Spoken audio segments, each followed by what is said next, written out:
Hello fellow YouTube creators. Today I'm going to run through some of your choices in video cameras for making those wonderful videos that you make. Now let's jump right into it with Canon, the 800-pound gorilla in the room, by far the largest camera manufacturer in the world. And we're going to start out with this big boy, the 5D Mark IV. 5D Mark IV is the only sub $4,000, and I did cut everything off at $4,000. I figure at that point you're going to go buy a cinema camera anyway, so this video is not for you if you got that budget. So the 5D Mark IV costs $3,299. It is the only Canon camera in this list that shoots 4K. But the problem with that is, A, it shoots in 1.7x crop only, so you're paying for a full frame camera, and then when you're shooting video, you're only getting crop sensor performance. The other problem is, well, actually two other problems this camera has. First, it shoots in MJPEG, which is a very bloated codec, so you're going to need 5 times the storage for the video files that come out of 5D Mark IV as any of the other cameras I'm going to talk to you about today. And the other problem is they gave it a fixed screen.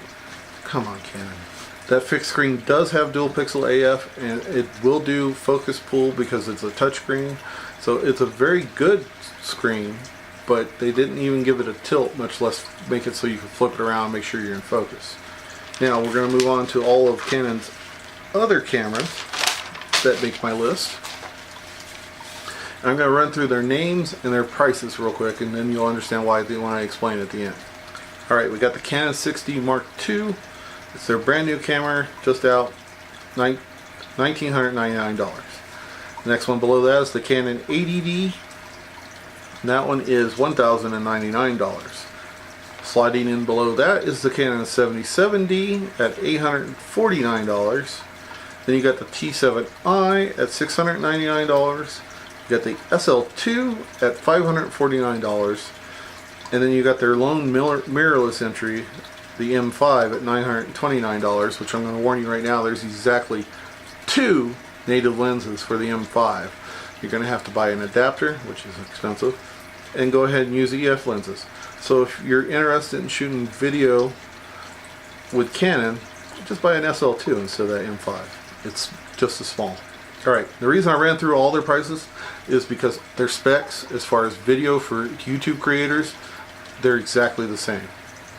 Their top video resolution is 1080p at 60 frames a second. That's right. Canon only makes one 4K camera under $4,000, and it's $3,300. They have dropped the ball on 4K.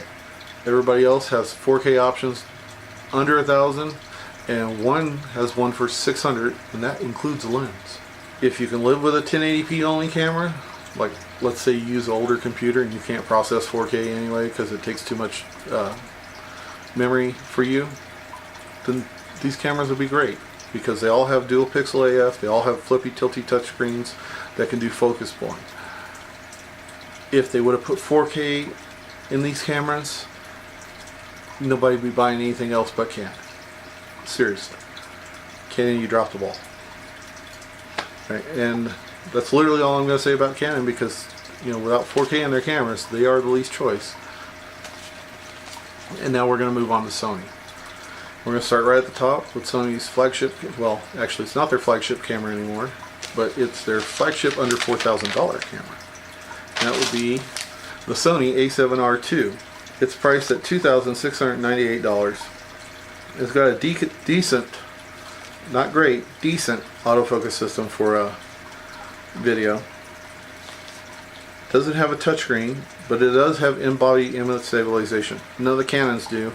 They all use stabilization in their lenses, which there's nothing wrong with that, I don't think, because the camera I chose is the same way. No in-body stabilization, it's in the lenses. Their codec is 100 megabytes per second, so you need 1/5 the storage for a Sony camera that you do a Canon. Well, then you do the 5D Mark IV. The other Canons actually use even less space than this, but they're not 4K. So this will shoot full frame and 1.5x crop modes in 4K. However, I will point out that at higher ISOs, you'll get a lot less noise in the crop mode. Now let's move on to what is probably the best all-around video camera on this list, the Sony A7S II. This camera slots in at $2,598. and it does great full frame readout. You're going to get the most cinematic footage out of this camera of any camera on this list. It also has in-body image stabilization. It's got that 100 megabyte per second codec, and it's got decent autofocus and video. Now, moving down to Sony's crop sensor cameras, you've got a much more affordable piece of kit, but less external controls. I was really wanting to buy an A6500, but I didn't because it has fewer external controls than the camera I did buy. So you got the A6500 and the A6300. They're both 4K 30 cameras. They both have decent autofocus in video. They both have tilt no flip screens. The difference being is that the Sony A6500 has a touch screen and it has in-body image stabilization, which the 6300 lacks. But Sony does make quite a few lenses that have optical stabilization. Now we're going to move on to my personal favorite because it's the one I bought, and that's Fujifilm. They've got two entries into the 4K market, and that would be the XT20, which is what I have, and the XT2, which is a much more serious video rig. The 20 does 4K 30, it has a focus pulling touchscreen, a tilt but no flip screen, so I can't flip my screen around and make sure I'm in focus while I'm recording.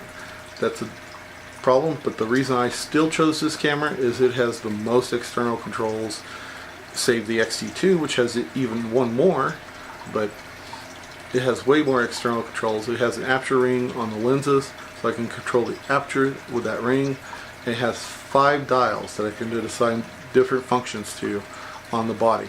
You never have to go into the menu in this camera. And when you do, it's the Q menu, which is laid out perfectly. Again, it has a focus pulling touchscreen, but it doesn't have the flip around screen, it just tilts. There's no image stabilization, and there apparently never will be in Fuji X mount cameras because the way the lenses are designed, there isn't enough margin of error to move the sensor around. So image stabilization will always have to be done in the lens on X mount cameras. The XT2 is my camera's big brother. It also shoots 4K 30. It's $1,599. It has a no-touch tilt but no flip screen. What makes it a serious video rig though is that it can do F-Log and it can do 8-bit 422 out. If you know what that is, you're jumping for joy and you're running to buy one right now. If you don't worry about it, you don't need it. Now let's hit Panasonic. These are micro four thirds cameras, so they have the smallest sensors of all the cameras I've talked about, but they have serious video specs, so they're worth considering. The Panasonic GH5 is $1,997.97. It's the only camera in this whole list that shoots 4K 60 frames per second. It can also do 10-bit 422 to an external recorder, and with a paid upgrade you can shoot log with it. It has a flippy tilty touchscreen, and it has video autofocus, which sometimes it works and sometimes it don't. At least that's what I've heard. Then next on their list is the GX85. It's an $897.99 camera. It shoots 4K 30, has a flippy tilty touchscreen, and both those cameras, by the way, have in-body image stabilization. And then here's the cheapest camera on the whole list, because it comes with a lens. It's not available in body only. It's the DMC G7 from Panasonic. It's $597.99. Comes with a flippy tilty touchscreen and 4K 30.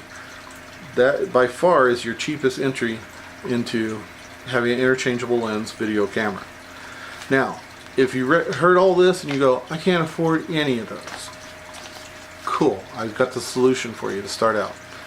It's called the Sony FDR X3000. It's an action camera. It shoots 4K. It has 2 of its 3 view modes are rectilinear, which means it's not a fisheye. It has optical stabilization, so that means you're going to get the same kind of stabilization you would with any of these interchangeable lens cameras. And it has a 2.5mm mic input, so you can go out and buy a $20 Bauer mic. I'll put a link in the description. For 20 bucks, add it to this camera, and for $370 you've got a video creator camera. If you can't afford that and you got a cell phone, start with that. But if you can't afford this, people aren't even going to know you're using an action cam to make your videos. It's that good. Make sure you click subscribe down below. Play ding dong with the bell next to it. That way you won't miss any of my upcoming videos. Till next time, it's Randy Stiefer saying, life is short, do what you love.